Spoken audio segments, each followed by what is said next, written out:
Vamos gravar um vídeo bem rapidinho falando de um dos quadrinhos que eu mais gosto. Vocês sabem que eu sou muito fã do Superman. Aqui, ó o homem aqui. Meu nome é Charlie Kal-El, Grandchamp. Quando eu fui escolher meu novo nome, eu sou nerdola. É o meu personagem favorito do Superman e agora tá vindo o filme aí. Não me deixei iludir mais com o filme, apesar de que o James Gunn me deu uma certa esperança, mas não me iludo mais. Mas eu fiquei com vontade de ler alguma coisa dele, como eu voltei a ler gibi em geral. Eu tenho aqui o Grandes Astros, mas é uma leitura maior e eu não tava assim, não queria me comprometer. Então eu peguei uma das minhas histórias favoritas, que eu lembrava de gostar muito, que é O que Aconteceu ao Homem de Aço, escrito pelo Alan Moore, desenhado pelo Curt Swan.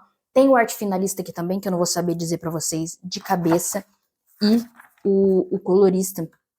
Mas nesse gibi aqui, em geral, você tem a arte do Curt Swan, do Dave Gibbons, do Rick Veitch, do George Pérez. Ele veio terminar, ele foi arte finalista em alguma aqui, eu acho.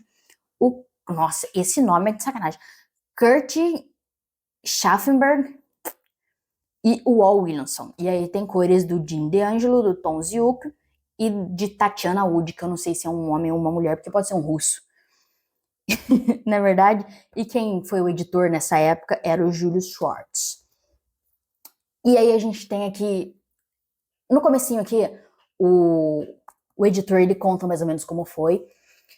Depois das crises e das crises infinitas terras e todas aquelas coisas, acabaria a ordem que estava sendo contada as histórias. Então, zeraria, eu não lembro se chegou a zerar mesmo, mas seria uma nova era para os heróis, inclusive para o Superman. Então eles chegaram no ponto que eles precisavam escrever ali a reta final do Superman, porque o que viria depois era o depois. E tava ali na busca, né, quem que vai escrever, não sei o que, queriam que o criador escrevesse, o criador do Superman escrevesse, não deu, mais alguém que eu não me lembro, não vou lembrar de cabeça, né, que escrevesse. No fim das contas, o Schwartz, ele foi falar com o Alan Moore, que ele tava, né, nessa empreitada, e o Alan Moore falou, cara, te dou um tapa no meio dessa cara, se você não me deixar escrever isso, eu vou acampar na porta da sua casa, vou cagar no saquinho, botar fogo pra tocar sua campainha. Sabe, ele falou assim que ele queria escrever esse final do Superman. Nessa época, ali no meio dos anos 80, o Alan Moore já era, né, talvez assim, para alguns, o maior escritor de gibi. Inclusive, eu acho que no meio dessa época que ele tava fazendo o Monstro do Pântano, e eu não vou dizer que eu não vou lembrar de cabeça se já tinha rolado o Watchmen ou se ainda ia rolar. Mas enfim, era essa época dos heróis que a gente tava, aquele amadurecimento nas histórias, precisava renovar o público, precisava renovar tudo. E aqui a gente tava no momento de despedida do Clark, do Superman, do Kal-El. E aí o Alan Moore escreve essas 3 historinhas. Acho que tem mais algumas coisas na continuação normal, mas aqui a gente tem a história final, que seria a que dá nome, O que Aconteceu ao Homem de Aço. Aí a gente tem também uma historinha dele com o Monstro do Pântano, que agora eu não vou lembrar aqui, A Linha da Selva. E também tem Para o Homem que Tem Tudo, né, que foi o anual do Superman naquele ano. E é uma história que eu lembro mais da animação e tudo mais. Mas aqui é o quê? Vamos para a primeira história. A gente tem O que Aconteceu com o Homem de Aço. E aí a gente tem, para começar, né, O que Aconteceu com o Homem de Aço. Lindo isso aqui. Esse textinho do Alan Moore, o Alan Moore já começa mostrando por que ele é o maior de todos os tempos. Esse textinho, não vou ler pra vocês, que não vai ficar muita coisa. Mas assim, a história termina com uma piscadela e começa em uma pacata cidade do meio oeste dos Estados Unidos, em uma futura tarde de verão típica do meio oeste. Longe dali, na metrópole, as pessoas nas calçadas às vezes ainda olham para cima com esperança, vislumbrando um ponto distante nos céus. Mas não, é apenas um pássaro, apenas um avião. Superman morreu 10 anos atrás. Essa é uma história imaginária. E não são todas. Aí você já fica arrepiado, já fala, putz, vou ler a melhor história da minha vida. Mas isso aqui é o quê? Chega um cara lá pra entrevistar a Lois Lane, que agora é Lois Elliott aqui. É um jornalista do Planeta Diário. E fala assim, a gente quer saber o que aconteceu com o Superman naquele dia que ele desapareceu, 10 anos atrás, né, que se passa aqui. O que aconteceu com o Superman? E aí ela vai contar, a gente vai pro passado pra ver tudo. E é realmente o último dia do Superman. O Superman tá lá num dia qualquer e começa tudo de ruim acontecer. Vem um vilão e aparece outro vilão E os vilões estão meio, assim, não parecem eles mesmos. Todo mundo vai atacar junto agora, ao mesmo tempo que eles estão meio descaracterizados. Então, o que tá acontecendo? E vai piorando, vai piorando. E no fim das contas, aparece Lex Luthor, aparece Brainiac, aparece todo mundo que tem que aparecer. E o Superman leva a turma dele pra Fortaleza da Solidão, porque senão vai dar ruim. Ele tem a única maneira, melhor maneira dele proteger é lá. E aí o Brainiac aparece por lá, ele tá dominando a mente do Lex Luthor, o grande vilão, né? Porque diz a profecia que o maior vilão do Superman vai derrotar ele.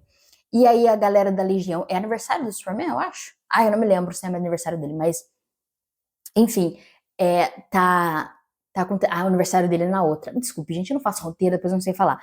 Ele tá lá, a Legião dos Heróis vem lá, né, do século 30, e vem com um papinho de que essa data é importante, que não sei o quê, e o Superman percebe, né? Fala, pô, não sou bobo, cara, é o meu último dia, eu vou morrer? E aí dá uma estatuazinha pra ele, que esse é um dia muito importante da história do Superman, todo mundo do século 30 lembra. E aí o Superman percebe que realmente aquele vai ser o último dia dele, e ele precisa salvar a família dele, os amigos dele, as pessoas que ele ama. E ele começa a repensar tudo, todas as escolhas, por que ele não tá com a Lois, por que, sabe, ele não teve coragem de falar pra Lana que a mulher da vida dele agora é a Lois, ela é o amor da infância dele, e ele vai repensando tudo que ele ia viver, ele tinha tanta coisa pra fazer ainda e não tem como. Porque o Superman, o Clark, ele tá sempre ali meio que, né, em situações de perigo extremo. Ele se oferece pra se sacrificar, ele tá ali, não se importa. Só que dessa vez ele olha e tá tudo dizendo que é o fim. E ele não tá acostumado com isso, porque apesar de ele estar disposto a se sacrificar, ele tá acostumado a triunfar. Ele não sabe que realmente vai acabar. E aí ele dá de frente com isso, a gente tem cenas dele chorando, dele sofrendo, e é desesperador, é de partir o coração. Eu chorei. Inclusive eu chorei lendo isso aqui, tá relendo. Porque ele, cara, é um homem que é invencível, é virtualmente assim, invencível, e agora ele vai perder. E aí ele tá ali com todo mundo que ele ama, pensando em tudo que ele podia ter vivido, e, cara, isso aqui é destruidor. Isso aqui é destruidor. E, e aí ele precisa encarar essa situação, né? O último dia dele, ele precisa salvar as pessoas. Como a história vai se resolver, no fim, o Superman realmente morre, né? O Superman morre. Fiquem abertos. É spoiler, dane-se, né? A gente tá aqui pra comentar a história. Fiquem aberto ali que o Elliot, o marido da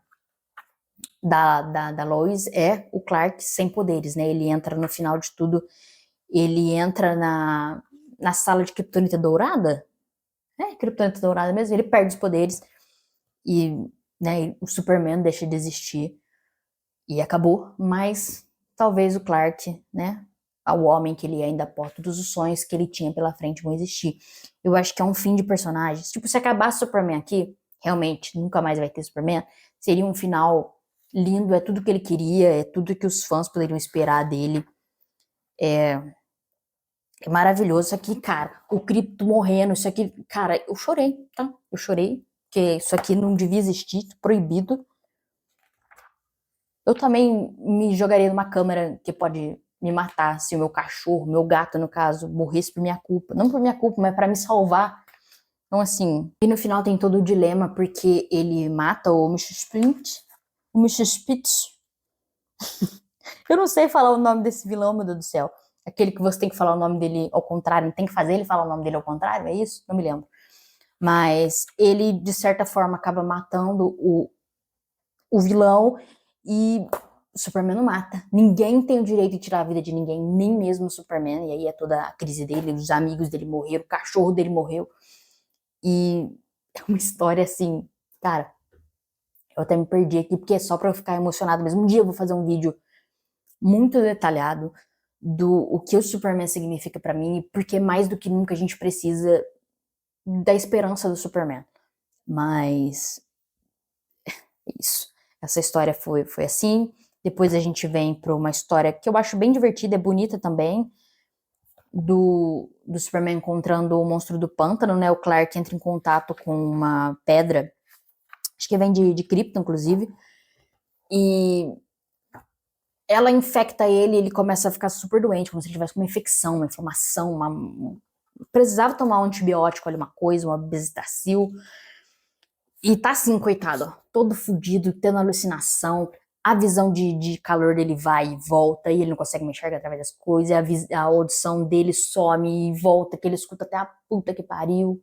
Então o bichinho já não sabe mais direito onde ele tá, ele começa a alucinar, tá andando pela estrada, meu Deus, vou morrer, preciso estar no meio do nada pra morrer, porque é o que ele quer. E aí ele vai, quem encontra ele perdido é o monstro do pântano, querido, o mais querido dos queridos, e ajuda ele. Ajuda o Clark a sair dessa. É muito sofrido. O Clark esse desenho aqui, eu acho que é do Gibbons, né, essa história. O Clark tá muito sofrido. Olha esse Clark, ele tá muito acabado. O Clark de barba fica só por sofrimento. Não, eu acho que é o Rick Veitch, né, que faz essa história. Peraí, a gente vê aqui na capa, não tem situação. Eu tô com a revista na mão, caramba. É o Rick Veitch mesmo que faz o Rick Veitch tá na ilustração e o Walt Williamson na arte final e Tatiana Wood nas cores. E eu não aguento, cara, ele tá muito fudido aqui, tá muito Pokémon fudido. E é uma história divertida ali, também o peso, né, que o Superman tá morrendo e tudo mais, acabou pro Superman. E eu gosto do Monstro do Pântano, inclusive eu preciso reler. Eu nunca li tudo o Monstro do Pântano do Alan Moore, mas esse aqui é incrível, cara. Eu não comentei, né, na história anterior, mas o Curt Swan, eu fiz o roteiro na minha cabeça, só esqueci de comentar. Mas isso aqui, cara, esse enquadramento aqui, a Lois com o planeta atrás, isso aqui é coisa de gênio. Isso aqui é gênio que faz. Cara, eu ia virando a página assim e ficava embasbacada com o que ele escolhe botar nos quadros e o que não entra, sabe? Gênio, cara, gênio absoluto, gênio, gênio, gênio. Coisa fina, fina. Vou mostrar mais algumas coisas aqui. É que tem muita luz na minha cara, não dá pra mostrar direito. E a última história que a gente tem aqui é, né, Para o Homem que Tem Tudo. Que, como eu disse, ela tem... Essa aqui é do Gibbons, né? Que é o do cara que desenha o Watchmen com o Alan Moore, se eu não estou muito doida. Essas informações eu vou tirando aqui da minha cabeça na hora. Mas, né, com o Alan Moore, como eu disse, foi a Annual do Superman. E é aquela história que colocam aquela planta no peito dele e faz ele imaginar a vida dele em Krypton. Krypton nunca foi destruído, ele vai viver todos os sonhos dele, de ter uma família em Krypton, viver com a família dele, né, os pais, essas coisas. E você vê o Clark assim, enquanto isso no mundo real, no presente, tá? A Mulher Maravilha, o Batman e o Robin, que já é o Jason Todd, eles estão lá tentando, né, salvar o Clark, porque não dá pra ficar assim. E também fica o vilão, né, tentando parar eles ali. Tem até um breve momento que a gente vê, inclusive, o Batman, né, com essa planta aqui também, que eu esqueci como é que chama. E é uma história muito curtinha. Eu lembrava de ser uma história maior, porque no episódio, na Liga da Justiça, acho que é no Unlimited que entrou esse ou é no normal? É um episódio duplo, né? E muito dramático, eu sempre chorava, coisa linda. A história aqui no gibi também é muito boa, tá? É um gibi, uma historinha maravilhosa, mas ela é muito rápida, muito apressada, a gente não fica tanto tempo com o Clark lá, tá numa situação de guerra lá em Krypton, né? O pai dele tá fazendo merda. E logo a gente mal vê dele com a família de verdade, tem uma ceninha ali, depois a gente já vê ele no deserto com o filho dele, falando, cara, você é imaginário, meu filho, te ama, você é imaginário. Então é muito rápido, não dá pra você se apegar tanto. Se você parar e refletir que o Clark tá ali vivendo o maior sonho da vida dele, né, o grande sonho, tá ali finalmente desfrutando e tá tudo se desmatelando também, enquanto, né, que ele pode viver e tá aquela planta ali que é uma planta muito cruel, esse organismo é muito cruel, porque ele faz você viver o seu sonho enquanto tira a sua energia disso, te destrói. É muito interessante, se fosse um negócio com vários capítulos, várias revistinhas, seria Um grande desbunde, é muito bom, tá? Alan Moore, maravilhoso, né? Gênio, pra mim, talvez o melhor escritor de quadrinhos. Mas acaba sendo meio mais corrido. Eu lembrava do emocional do episódio, que o Zor-El, maluco da cabeça. Que é o Clark com o filho dele se despedindo, falando que ele é imaginário. Então, o Superman tá sofrendo, né? Pra gente que é fã do Superman, ele sofrendo é um sofrimento. Mas eu acho meio corrido, não me emocionou tanto quanto a primeira história, o sofrimento dele na primeira história, né? No o que aconteceu com o Homem de Aço. E aí o Batman também fica com. Acaba entrando no Batman, o negócio, aí os pais dele não morrem. Ele fala que ele casou com a Kate Kane, que agora é prima dele, né? Mas tudo bem. O Superman acorda e quer vingança, né? Quem que tá. E no final, o Robin que resolve essa parada. E é uma história legal. É bem legal essa história também. Se você ficar refletindo, fica mais emocionante ainda. Mas o corrido assim mesmo, no final, é aniversário do Sups, por isso que a galera tá lá pra visitar ele. E eu achei que esse vídeo ia ter 10 minutos, tá? Mas não teve. Então, assim, esse encadernadinho aqui é muito gostoso de ler, ali pra você sentir aquela despedida que o Superman tava rolando, enquanto engloba tudo que o Superman significava, tudo que ele é, tudo que significa ser o Superman e dar o apego do próprio fã. Imagina o fã nessa época aqui, lendo essa grande despedida pra começar uma nova fase. E agora a gente tá meio que nessa, né? A gente vai entrar numa nova fase, porque tá recomeçando as coisas na DC, vai ter uma nova grande saga, tem o Absolute rolando e tudo mais. E agora com o filme que vai trazer um público novo e tudo mais. Então, muito legal isso aqui. Tem a edição da Eagle Moss, eu acho também, ou é da Salvat? Não, é da Eagle Moss mesmo, né? Que é essa mesma revista, só que essa aqui é a capa da Panini. É da Panini mesmo? Tô ficando maluca, né? A capa da Panini. E, né, todo fã do Superman tem que ter isso aqui, tem que ler. Eu acho que é um bom momento pra reler isso aqui. A Panini vai relançar o Quatro Estações, que eu tava doida pra reler, doida. Vai lançar, né, na edição de bolso.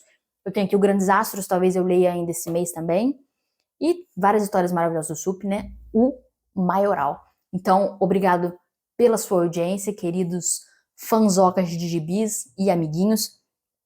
Deixa aqui, né, nos comentários o que você acha dessa história e tudo mais, qual a sua história favorita do Superman. Deixe seu like, se inscreva se não for inscrito e até a próxima leitura. Beijos!